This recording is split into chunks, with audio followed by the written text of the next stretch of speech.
A pleasant, a pleasant morning and hello everyone.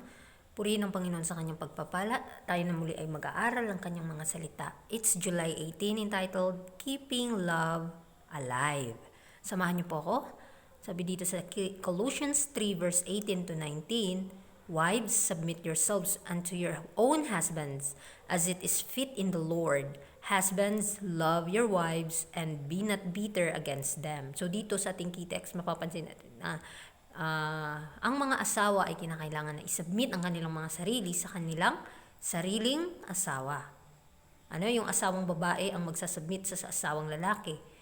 At ang asawang lalaki naman ay mamahalin niya ang kanyang asawang babae para mawala na yung bitter laban sa kanila.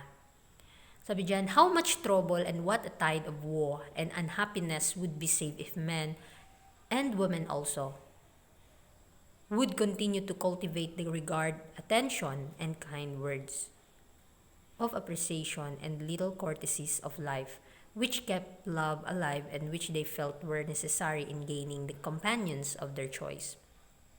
Dito mapapansin natin na gaano ka gulo at hindi masaya ang isang pamilya kapag nagiging pabaya sila sa isa't isa at hindi nako-cultivate yung karakter na pangwalang hanggan, yung karakter na nanggagaling sa langit. Kapag hindi ito naayon sa kalooban ng Panginoon, walang saya, walang peace, at walang kagalakan sa sa loob ng pamilya.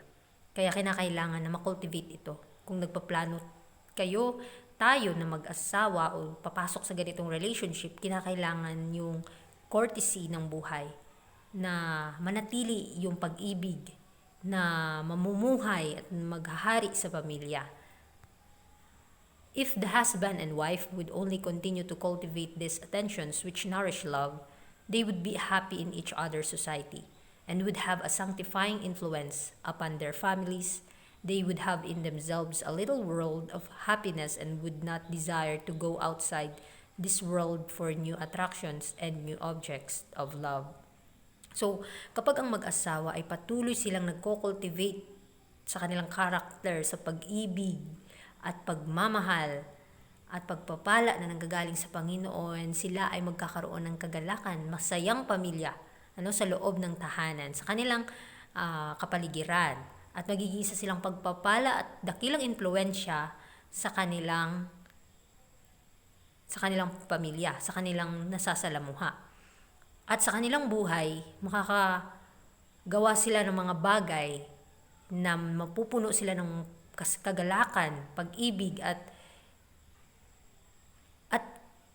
pagmamahal sa kapwa.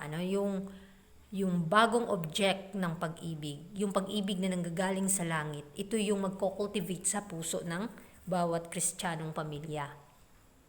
Many women pine for words of love and kindness and the common attentions and courtesies due them from their husbands who have selected them as their life companions. It is these little attentions and courtesies which make up the sum of life's happiness. So marami ngayong mga kababaihan na punong-puno ng pagmamahal sa salita at kabaitan sa kanilang ugali. At may papakita sa kanilang asawang lalaki ang kagandahang loob. Dahil sa kanilang pagpili sa bagay na ito, sila ay magiging pagpapala. At sa mga maliliit na bagay, nawa ay maging may kabutihan. May kabutihan na maipapakita.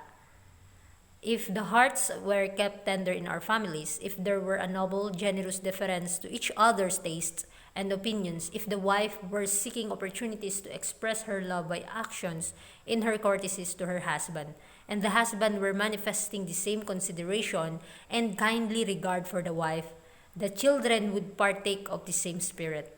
The influence would pervade the household, and what a tide of misery would be saved in the families. So kapag ang puso ng bawat pamilya ay nagkabubuklod-buklod at nagpapakita ng kabaitan at bunga ng banal na espiritu, yung mga bunga ng kagalakan at kasiyahan, bunga ng pag-ibig ng Diyos, ay talagang makikita mo yung resulta ng pag-ibig sa pamamagitan ng action, ng kabaitan na may papakita sa bawat pamilya. At ito'y nagmamanifest lalong-lalo na kapag meron na kayong mga anak. Yung isang buong pamilya, marereflect sa ugali ng mga anak ang ugali ng magulang. The same spirit. Kung ano yung pinapakita mo sa iyong pamilya, yun din yung magiging resulta sa ginawa at pinili mong landas. Ang impluensya na ito'y naghahari sa iyong buong pamamahay, ay ito yung mapapakita mo yung kung gaano o ano ka o sino ka sa loob ng tahanan. Sabi dyan, every couple who unite their life interests should seek to make the life of each as happy as possible. That which we prize, we seek to preserve and make more valuable if we can. In the marriage contract, men and women have made a trade, an investment for life, and they should do their utmost to control their words of impatience and fretfulness, even more carefully than they did before their marriage. For now their destinies are united for life as husband and wife, and each is valued in exact proportion to the amount of painstaking effort put forth to retain and keep fresh the love so eagerly sought for and prized before marriage.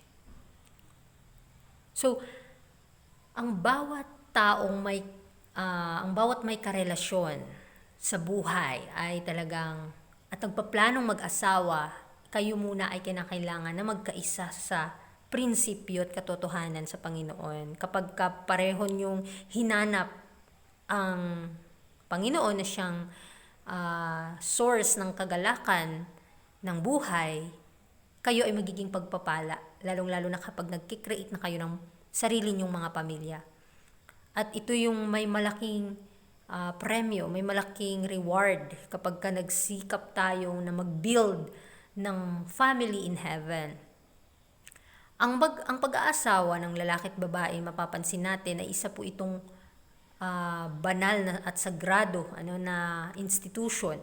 At ito yung nag-i-invest ka for life. Kaya kinakailangan na maipakita mo yung pinakamabuti at yung naayon sa kalooban ng Panginoon.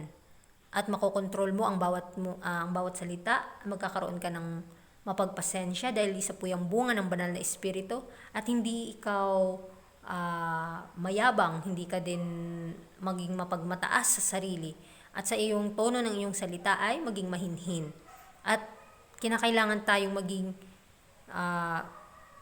maingat sa bawat kilos at galaw natin, sa bawat salita na ating lumalabas sa ating mga bibig, upang ang ating patutunguhan ay sigurado tayo na nasa langit ang puntarya natin. Dahil dito sa mundo, nagpa-practice lamang tayo ano yung dapat nating gawing character for eternity. At upang mapanatili din po ang pag-ibig sa loob ng tahanan, sa labas, dahil tayo ay nagbi-build ng pamilya, character, at nagbi-build din po tayo ng ano yung dapat nating gawin for eternal. Kaya kinakailangan nating maging eagerly tayo sa ating pag-ibig sa ating kapwa. Ipakita natin ang pag-ibig ng Diyos, lalong-lalo na sa mga mag-asawa. Kaya sa ating pag-aaral sa umagang ito, kinakailangan nating tuunan ng pansin, dahil ang pagmamahal na nanggagaling sa Panginoon, ito lamang ang tanging nating pag-asa para mapanatiling peaceful ang sa loob ng tahanan, mapanatiling may kagalakan ang puso ng mga kabataan at puso ng mag-asawa. At kapag nagpaplano na tayo na mag-asawa, kinakailangan nating isipin ng mabuti, ito ba'y nagbibigay kaluwalhatian sa Panginoon? Kaya muli, maraming salamat sa inyong pakikinig at magandang umaga, mga kapatid.